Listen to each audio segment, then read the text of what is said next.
છે। ફરીથી આજના દિવસે દાદા કમિટી જે કોમી એકતા દ્વારા જે પ્રયત્ન કરે છે અને જે સફળતા પ્રાપ્ત થઈ છે એના માટે સૌને ખૂબ ખૂબ અભિનંદન આપું છું।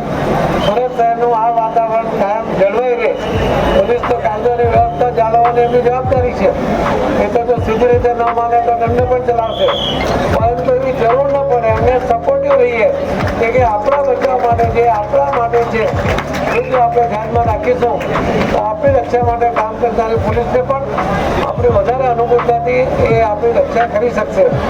આવો આપણે સાથે મળીને જે કોમી એકતાનું વાતાવરણ સુરત શહેરમાં નિર્માણ થયું છે અને વધુ મજબૂત બનાવીને દેશમાં ઉદાહરણ પૂરું પાડીએ એ જ અપેક્ષા સાથે આપ સૌને ખૂબ ખૂબ અભિનંદન સાથે મારી વાતને પૂરી કરું છું। ધન્યવાદ છે।